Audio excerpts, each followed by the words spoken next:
మన చిన్నప్పుడు పల్లెటూరులో దొరికిన పాలు ఇప్పుడు సిటీలో దొరకటం లేదు. మా ఇంట్లో దీని గురించి మాట్లాడుకుంటున్నప్పుడు కంట్రీ డిలైట్ గురించి తెలిసి ఉన్నత ప్రమాణాలు ఉన్న ల్యాబ్స్ లో టెస్ట్ చేయించి రోజు రిపోర్ట్స్ ని యాప్ లో అప్డేట్ చేస్తారు. వాళ్ళ విధానాలు చూసి సంతృప్తి చెంది ఇలా రికమెండ్ చేస్తున్నాను. ఇప్పుడే కంట్రీ డిలైట్ యాప్ ని డౌన్లోడ్ చేసుకోండి. Download the country delight app now. America అధ్యక్షుడు ట్రంప్ ప్రభుత్వంలో ఫెడరల్ గవర్నమెంట్లో ఉన్న 20 లక్షల ఉద్యోగుల్ని ఇంటికి పంపిస్తామని ప్లాన్ వేశాడు. మామూలు విషయం కాదు. మీకు డొనాల్డ్ ట్రంప్ టీవీ యాంకర్గా ఒక ప్రోగ్రాం నడిపేవాడు గుర్తు నాకు. I think apprentice and programme subject to correction. అందులో ఒక్కొక్క కంటెస్టెంట్ని పిలిచేవాడు. యు ఆర్ ఫైర్డ్ అనేవాడు. ఇప్పుడైనా ప్రెసిడెంట్ వైట్ హౌస్లో కూర్చొని అదే మాట చెప్తున్నాడు. 20 లక్షల ఉద్యోగులకు యు ఆర్ ఫైర్డ్ అంటున్నాడు. ఇది ఇప్పుడే కాదు, వాస్తవంగా ఆయన ఎన్నికలకు ముందు కూడా చెప్పాడు ఈ మాట. ఎన్నికల ప్రచారంలో భాగంగా department of government efficiency DOGE అని పెడతాను, దానికి ఇలాన్ మస్క్ నాయకత్వం ఇస్తాను, గవర్నమెంట్ ఎఫిషియన్సీని పెంచుతాము అని చెప్పాడు.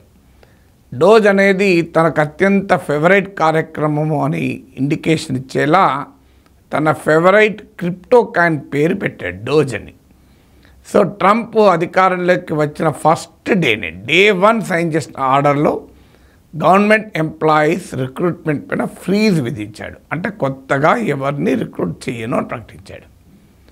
తర్వాత ఇమీడియట్గా రీక్లాసిఫికేషన్ అంటే ప్రభుత్వ ఉద్యోగాల్ని వాళ్ళ పొజిషన్స్ను వాటిని మారుస్తాను అని కూడా చెప్పాడు. ఇలా తర్వాత మూడవది వర్క్ ఫ్రమ్ హోమ్ రద్దు చేశాడు. All government employees report to the office అన్నాడు. ఈ 3 బాణాలు వేశాక ఇప్పుడు 4వ బాణం వేశాడు. అందరికీ ఒక ఈమెయిల్ పంపింది ట్రంప్ అడ్మినిస్ట్రేషన్. 20 లక్షల అమెరికన్ ప్రభుత్వంలో పనిచేసే పర్మనెంట్ ఉద్యోగులకు మళ్ళీ అందరికీ ఒక ఈమెయిల్ వచ్చింది. వాలంటరీ ఎగ్జిట్ అని దీనికి మంచి ముద్దు పేరు పెట్టారు. మీరు కనుక మీకు ఒక గోల్డెన్ హ్యాండ్ షేక్, మన దేశంలో కూడా బంగారు కరచాలనమని ఇలాంటి పేర్లతో గోల్డెన్ హ్యాండ్ షేక్ అని మన దేశంలో కూడా అమలైనాయి. సో ముఖ్యంగా గవర్నమెంట్ డిపార్ట్మెంట్లో అమలు కాలేదు, కానీ పబ్లిక్ సెక్టార్ కార్పొరేషన్లో అమలైంది. సో ఇప్పుడు ఈ వాలంటరీ ఎగ్జిట్ అనే కార్యక్రమం కింద 20 lakh American permanent employees, federal ప్రభుత్వంలో పనిచేసే పర్మనెంట్ ఎంప్లాయీస్కు ఏకంగా ఒక ఈమెయిల్ వెళ్ళింది. మీకు ఇప్పుడు కనుక మీరు ప్రభుత్వం నుంచి వెళ్ళిపోతే వాలంటరీగా మీకు 8 months శాలరీ ఇస్తాము, బ్రహ్మాండమైన ప్యాకేజ్ అని అన్నాడు. ఇది క్యారెట్, పక్కనే స్టిక్ కూడా పెట్టాడు. స్టిక్ ఏంటి అంటే మీకు గ్యారంటీ ఇవ్వలేము, మీ పొజిషన్ గురించి కానీ దేని గురించి కానీ మీ సర్వీసెస్ గురించి కానీ మేము గ్యారంటీ ఇవ్వలేము అని కూడా చెప్పాడు. చదువుతోనే సమాజంలో మార్పు సాధ్యమని నమ్మిన వ్యక్తి, మారుమూల గ్రామంలో పుట్టి వేలాది మందిని మేధావులుగా తీర్చిదిద్దిన విద్యావేత్త, మనలో ఒక్కడు మల్క కొమురయ్యకు టీచర్స్ ఎమ్మెల్సీ ఎన్నికల్లో మొదటి ప్రాధాన్యతగా ఓటేద్దాం, గెలిపిద్దాం. అంటే ఏంటి మీనింగు? మీరు ఇప్పుడు వెళ్ళిపోతే వెళ్ళిపోండి, లేకపోతే ఈ బెనిఫిట్ కూడా దక్కదు. అంటే వాళ్ళు ఇప్పుడు 8 months శాలరీ ఇచ్చి పంపిస్తున్నాడు.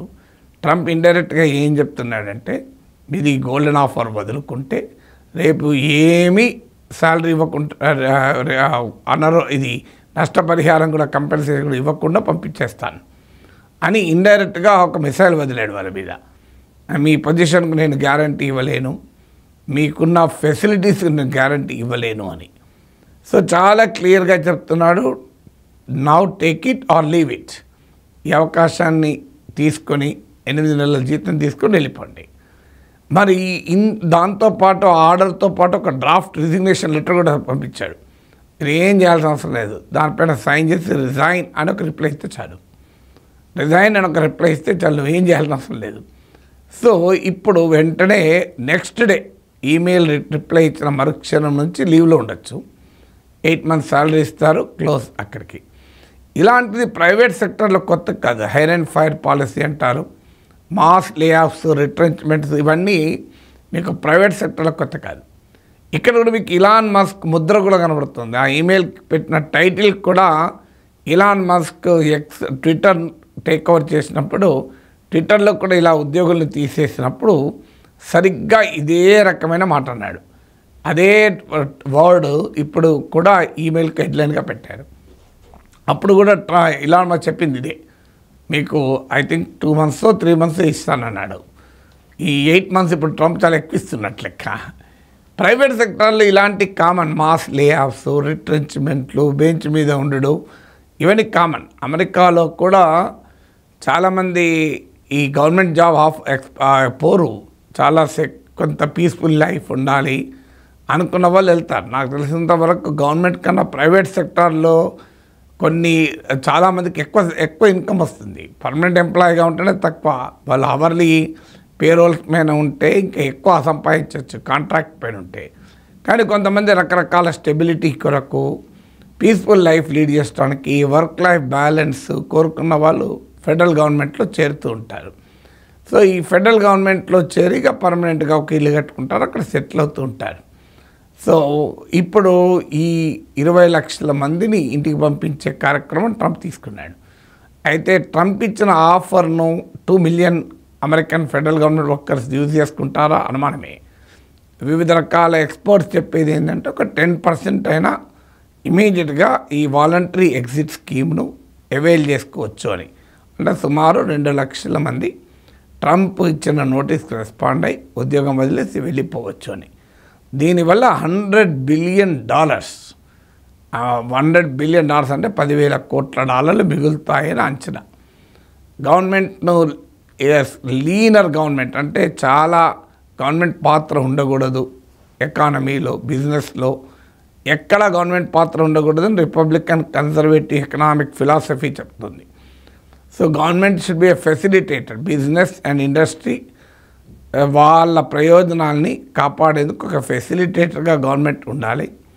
Law and order, defence, currency, foreign policy లాంటివి చూసుకోవాలి. అన్నీ ప్రైవేట్ రంగానికి వదిలేయాలన్నది విధానం. సో ఈ విధానంలో భాగంగానే గవర్నమెంట్ సైజ్ తగ్గించాలి, డౌన్ సైజింగ్ అని, రైట్ సైజింగ్ అని రకరకాల పేర్లతో పెడుతున్నాడు. అందువల్ల ఇప్పుడైతే 20 లక్షల మందిని వాలంటరీ ఎగ్జిట్ కింద పంపించవచ్చు. తర్వాత మిగతా వాళ్ళపైన ఎలా టార్గెట్ చేస్తాడో తెలియదు. ట్విట్టర్ నుంచి ఎక్స్గా మారినప్పుడు ఇలాన్ మస్క్ 100 నీళ్ళు దాయించాడు ఎంప్లాయీస్, బయటికి వెళ్ళేదాకా వెంబడించాడు, వేటాడాడు. ఇప్పుడు సరిగ్గా అదే పని మస్క్ అమెరికన్ ఫెడరల్ గవర్నమెంట్లో చేయబోతున్నాడు. అయితే ఇలాన్ మస్క్ ట్విట్టర్లో చేసిన దానికి ట్రంప్ ఫెడరల్ అడ్మినిస్ట్రేషన్ తేడా ఉంది. మన దగ్గరలాగా కాకపోయినా అమెరికాలో కూడా ప్రభుత్వ ఉద్యోగులకు, పర్మనెంట్ ఉద్యోగులకు అనేక హక్కులు ఉంటాయి, యూనియన్లు కూడా ఉంటాయి. Already federal government employees union చాలా తీవ్రంగా స్పందించింది. కోర్టు కూడా వెళ్ళే అవకాశం ఉంది. ఎందుకంటే అమెరికన్ గవర్నమెంట్లో కూడా పనిచేసే పర్మనెంట్ ఉద్యోగులకు చాలా రైట్స్ ఉంటాయి. మన దేశంలో ఇంకా బలంగా ట్రేడ్ యూనియన్లు ఉండొచ్చు, అక్కడ తక్కువ ఉండొచ్చు, but still they have certain legal protections. ఆ లీగల్ ప్రొటెక్షన్స్ ఉండగా నా ఇష్టం వచ్చినట్టు ఐడెంటిఫై చేస్తా, యు ఆర్ ఫైర్డ్ అని అంటే అంత సులభం కాకపోవచ్చు. బట్ ట్రంప్ అందరి మీద పడుతున్నాడు, ఫ్రెండ్లీ దేశాల మీద పడుతున్నాడు, రైవల్స్ మీద పడుతున్నాడు, అలా ప్రతి ఒక్కరిని అటాక్ చేస్తున్నాడు, తన దారికి తెచ్చుకునే ప్రయత్నం చేస్తున్నాడు. బిగ్ టెక్ ఇండస్ట్రీని అలాగే తెచ్చుకున్నాడు. ఇప్పుడు ఏకంగా గవర్నమెంట్ ఎంప్లాయీస్ కూడా ఫైర్ చేయండి. మరి ట్రంప్ ఏమి సాధిస్తాడు దానివల్ల? ఒకటి fiscal austerity, Republican philosophy, conservative economic philosophy. Trump is a big billionaire. అసలు ఆయనకు అవకాశం అయితే గవర్నమెంట్ కూడా ఉండొద్దు అంటాడు. అందువల్ల గవర్నమెంట్ రోల్ మినిమైజ్ చేయాలి, అందువల్ల గవర్నమెంట్ ఎంప్లాయీస్ తగ్గాలి. పబ్లిక్ ఎక్స్పెండిచర్ ప్రభుత్వాలు పెట్టకూడదు. ఈవెన్ ఆయన ఇమీడియట్గా వచ్చిన ట్యాక్స్ ఆర్డర్లో కూడా చెప్పాడు, మీరు ఎక్కడికెక్కడికి గవర్నమెంట్ డిపార్ట్మెంట్లు ఖర్చులు తగ్గించేసుకోవాలని. అందువల్ల ఉద్యోగులను తొలగిస్తే తగ్గుతారు. ఇంకా మిగతా ఇంకేదైనా ఉద్యోగులను అవసరం వస్తే తన లాయలిస్టులను పెట్టుకోవచ్చు.